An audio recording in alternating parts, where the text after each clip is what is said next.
Hello, hello, hello, everyone. Welcome, welcome, welcome. Tonight, we're going to talk about kidney disease and insomnia. First, some general discussion about kidney disease and insomnia.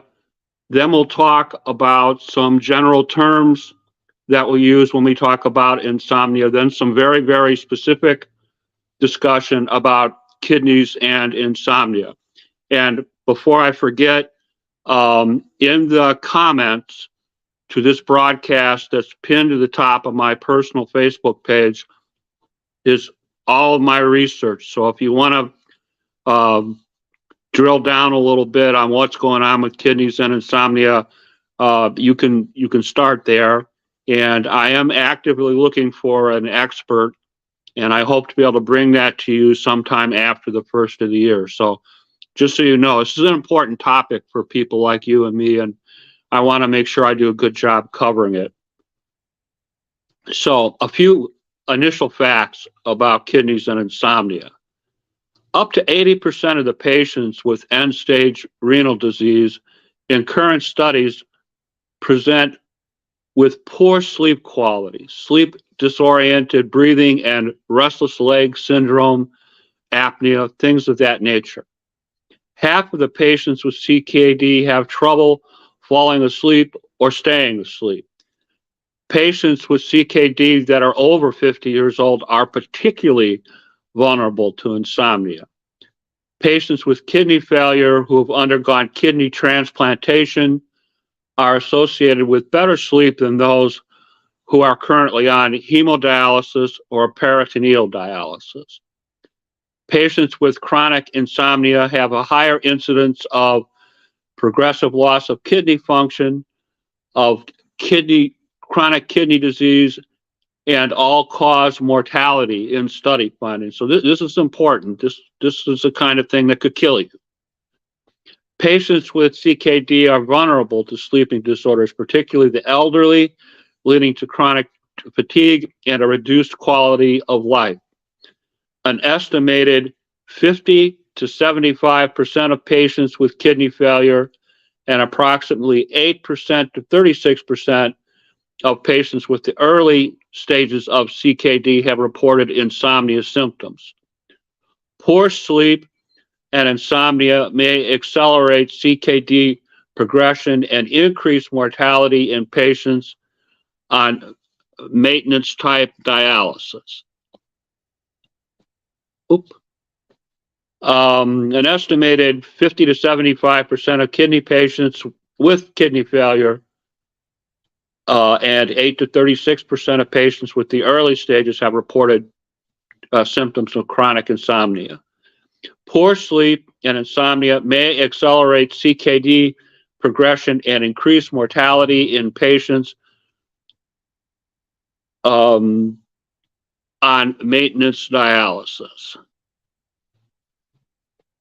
Additionally, patients with a more advanced stage of CKD, particularly kidney failure, requiring kidney replacement therapy, encounter relatively more sleeping problems because of uremia-related metabolic abnormalities such as refractory pruritus or restless leg syndrome. We're going to talk a lot more about that later.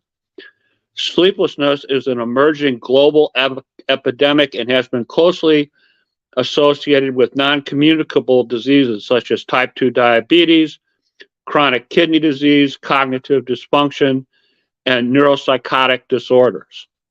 4 major sleep disorders, and we're going to talk about these in particular, have been identified: sleep apnea, restless leg syndrome, excessive drowsiness, and of course, insomnia.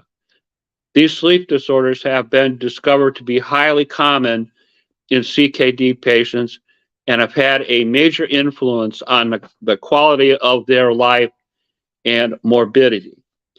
While indirect costs such as reduced job productivity and increased use of healthcare services are accounted for, the annual costs related to sleepiness and insomnia range from $30 billion to $107 billion annually. So let's talk about some definitions to go along with insomnia to kind of make things clearer about the things we're discussing. Insomnia is defined as a common sleep disorder.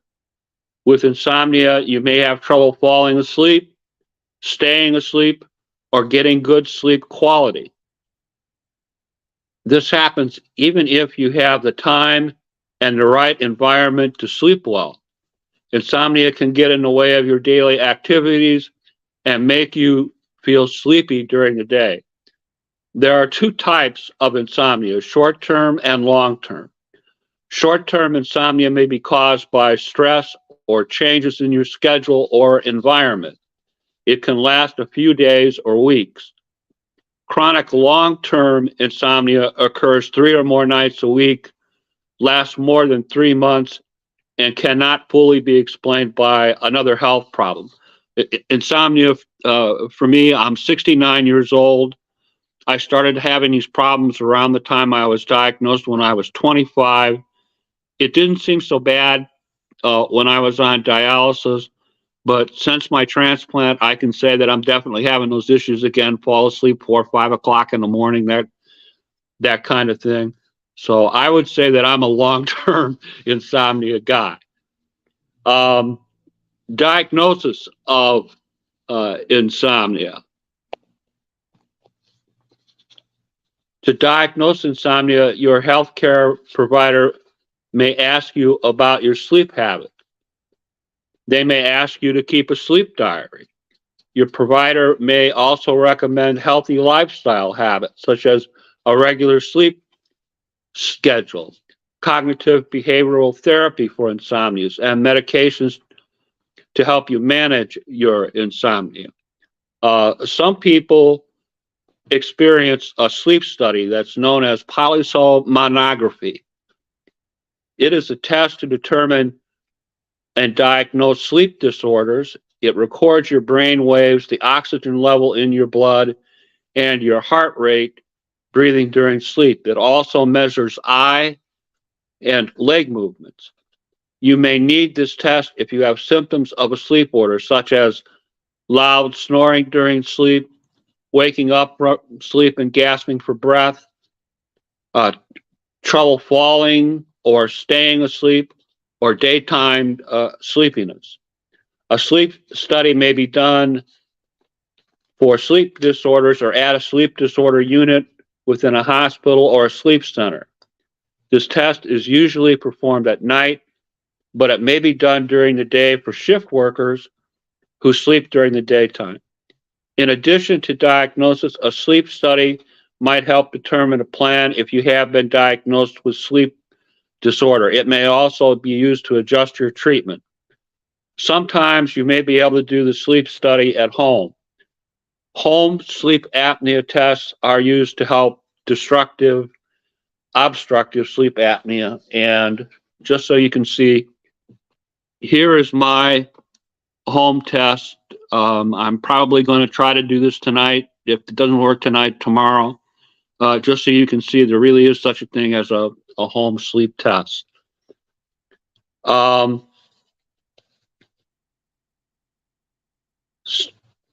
If you're doing a sleep study from home, there are different types of devices that may be used. Each device uses a different combination of sensors. Home sleep apnea tests generally record your breathing rate and airflow as well as oxygen levels and heart rate. One style also includes information on blood vessels.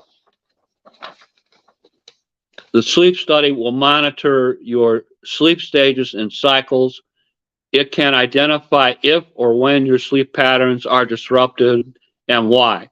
Typical process of falling asleep begins with a sleep stage called non-rapid eye movement, which is abbreviated NREM. Sleep during this stage, the brain waves slow down.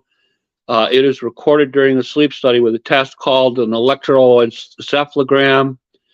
After an hour or two of NREM sleep, the brain activity picks up again. The sleep stage is called rapid eye movement, REM sleep, REM sleep. Your eyes move quickly back and forth during REM sleep. This is when most Dreaming takes place. You typically go through multiple sleep cycles in an evening. Your cycle between NREM and REM sleep is about 90 minutes, but sleep disorders may interfere with this process. Hi, Lisa. So, your healthcare provider might recommend a sleep study if he feels that you have sleep apnea or another sleep-related breathing disorder. In sleep apnea, the condition, your breathing stops and starts repeatedly during sleep.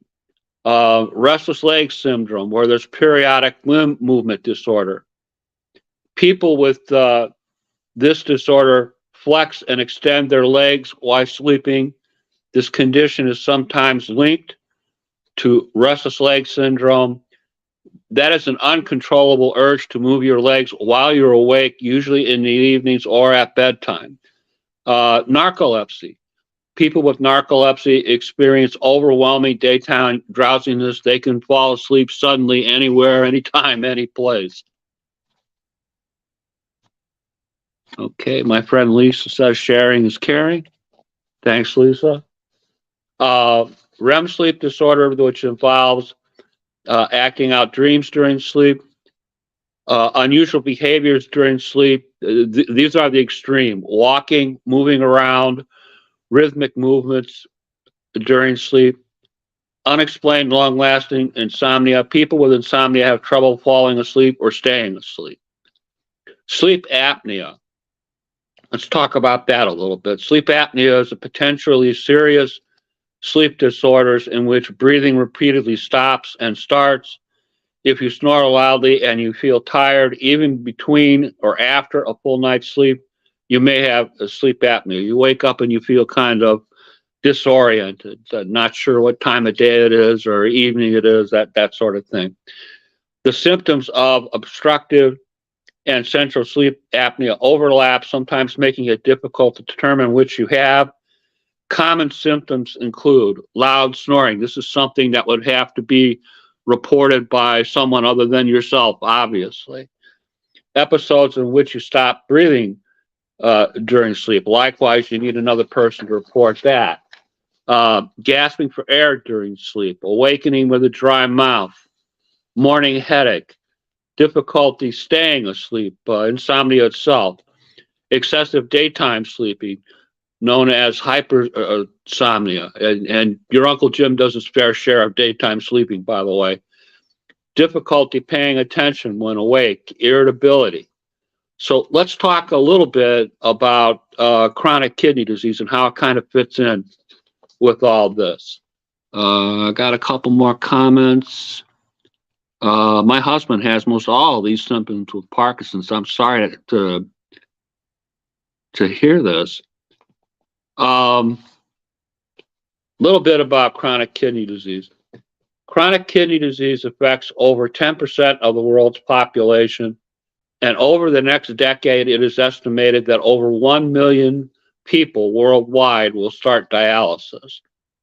The steady decline of kidney function over that time that characterizes CKD is a degenerative disorder that negatively impacts your overall health and quality of life. This is some serious stuff, folks.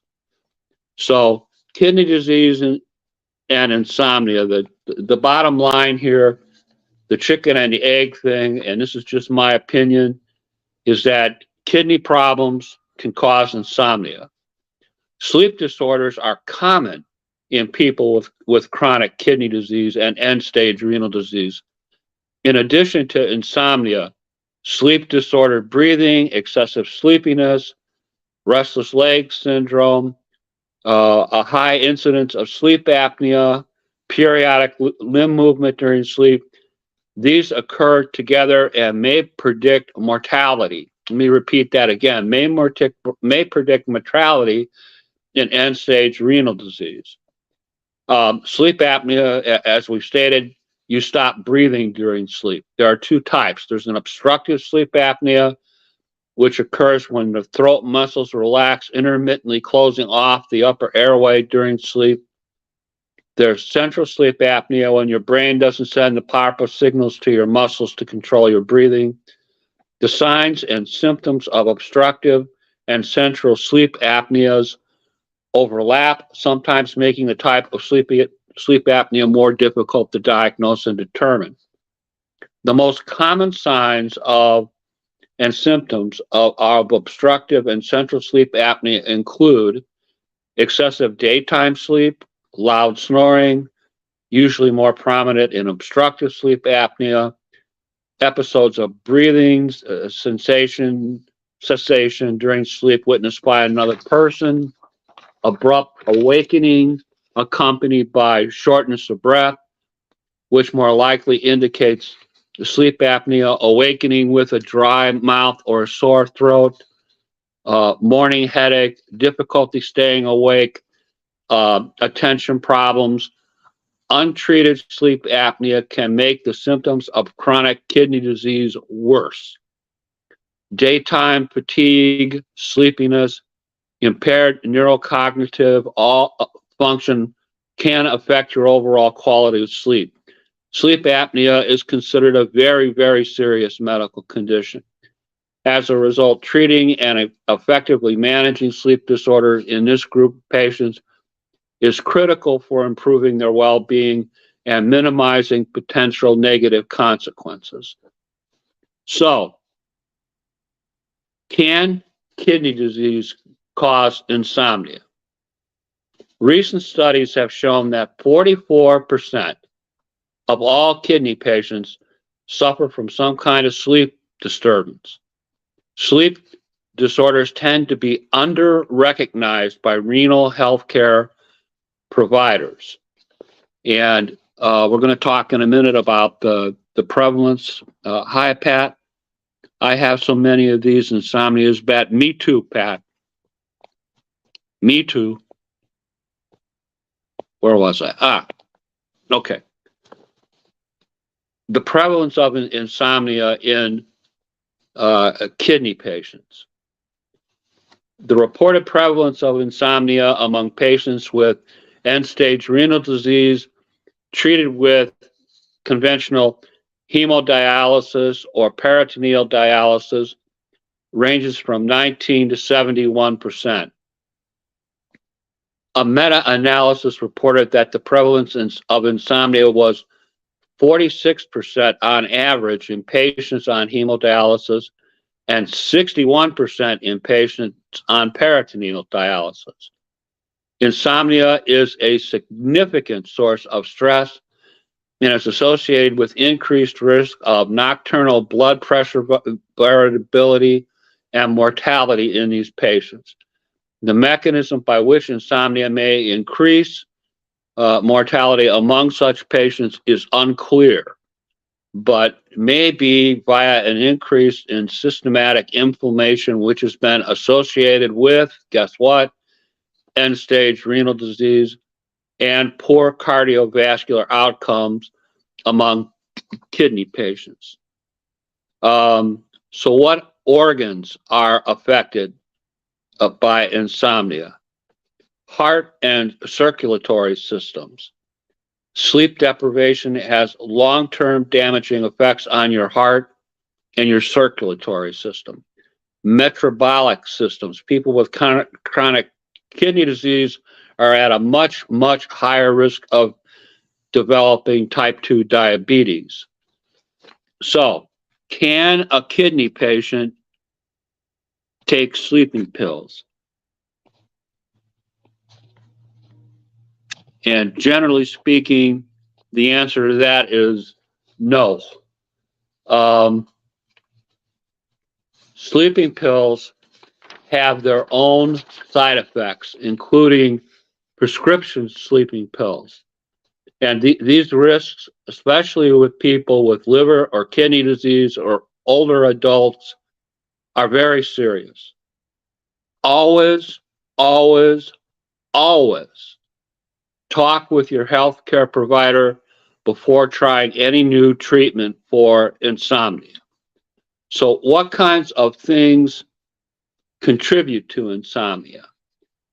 Contributors to insomnia include restless leg syndrome, periodic leg movement, sleep apnea, metabolic factors including uremia, anemia, hyperglycemic, bone pain, pruritus, anxiety, depression, uh, cardiac rhythm disorders such as delayed sleep phase syndrome, the use of medications that prevent sleep, poor sleep hygiene, including frequent napping during daytime dialysis, which I can tell you from my own personal experience, it's much easier for me to sleep during the day for an hour or two.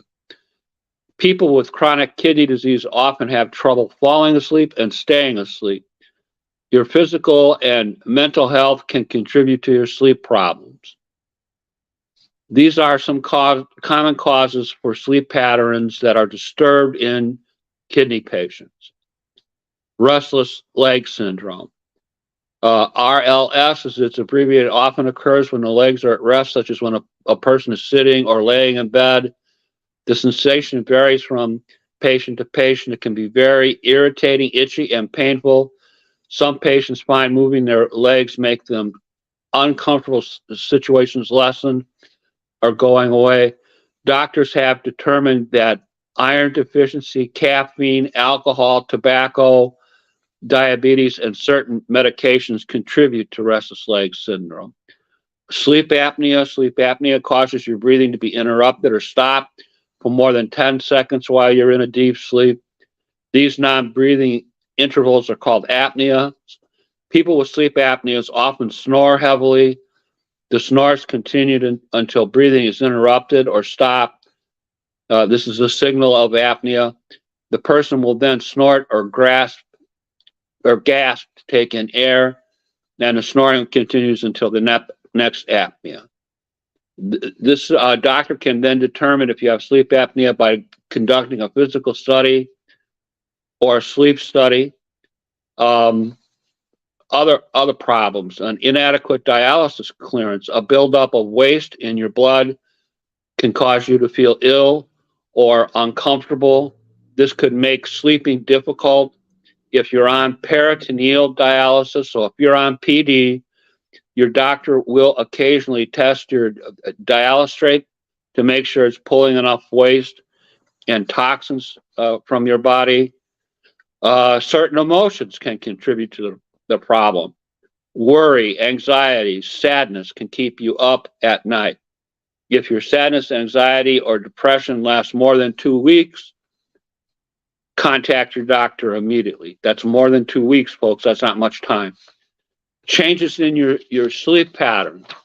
Sometimes patients who have CKD are more tired than usual. They tend to fall asleep earlier, and their normal bedtime or nap time during the day is interrupted. If you feel a nap can help you, limit your nap time. Naps that last longer than an hour can disrupt your sleep cycle. Caffeine. Caffeine is a stimulant. It jumpstarts your body. It makes you feel more alert. Many people drink caffeinated beverages in the morning to wake up, then reach for a late afternoon caffeine pick-me-up. Unfortunately, too much caffeine late in the day can affect your ability to fall asleep at night. In the morning, the caffeine cycle starts again. If you're having trouble sleeping, try reducing the amount of caffeine in your diet. Keep an accurate food diary to show your renal dietitian. For those on cycler-assisted PD, patients who depend on continuous cycler-assisted PD or nocturnal intermittent PD may find cycler noises wake them up. Many patients grow accustomed to the sound, but if you're losing sleep because of this type of treatment, you need to speak to your doctor about alternatives. Tips for getting and staying asleep.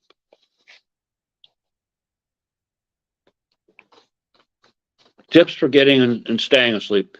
The following things are things that you can do if you experience sleeplessness. Expand your energy during the day with exercise. Exercise can help you feel tired so that you can fall asleep faster and sleep soundly. Ask your doctor about starting an exercise program. They recommend a program based on your physical abilities and the state of your health. You can also adjust your sleep clock. You can train your body to get the right amount of sleep each night. This means keep your sleep schedule. You should go to bed at the same time and wake up at the same time each morning. Limit your nap time. Too long of a nap can mean you won't be able to fall asleep later that night. Try to limit the number of naps and the amount of time you sleep during the day. Cut back on caffeine, alcohol, and tobacco. Caffeine and nicotine, which found in tobacco, can keep you awake longer than you wish. Cutting back can help you return to normal sleep patterns. Try to limit your caffeine intake to 2 cups a day before noon. That's 2 cups a day before noon, and avoid smoking before bedtime or during the night. Limit your alcohol intake, especially before bedtime, because it can disrupt your sleep. Try to find some ways to relax before bedtime. Relaxing is an important part of getting to sleep. Find an activity that you enjoy before bedtime. Comfortable surroundings can mean a sounder night's sleep. A comfortable bed and bedding can lessen the amount of time that you get up during the night. A darkened, quiet room will have fewer distractions when you wake up. If you still have trouble sleeping or you experience insomnia for a week or more, tell your doctor. Adequate rest is a very, very important part of your CKD treatment. So, some conclusions, my friends. These findings call for attention to sleep problems in patients with CKD. So, in other words, if you have these problems, don't ignore them. Talk to your doctor. There are sleep centers throughout the United States. You can contact the sleep center to start the process of trying to help yourself get better sleep. To identify a critical unmet need for designing effective interventions to improve sleep in this vulnerable position is key to your kidney health. The importance of healthcare providers recognizing and treating sleep disorder in patients with CKD, since they have a major influence on the quality of your life and contribute to consequences, mortality, it come up a couple of times during our talk, cannot be overstated. So if you have these issues, make sure you contact your doctor. Now, on a personal note, this is like the second time that I'm going through this sleep disturbance problem. I had it when I was younger. I ended up having polyps removed from my nose, surgery on my throat, and certain medications that I was taking at that time. I've gotten older since I was 25, 30 years old, right? I'm 69 now. I am still having these problems myself. If I had to compare when I was younger to now when I was older, I would say my older problems are worse. So, I contacted my doctor. I contacted a sleep study center. You can see I have in case we missed it the first time, the home sleep study. They're supposed to send me a heart monitor as well to see if intermittently, I have an irregular heartbeat.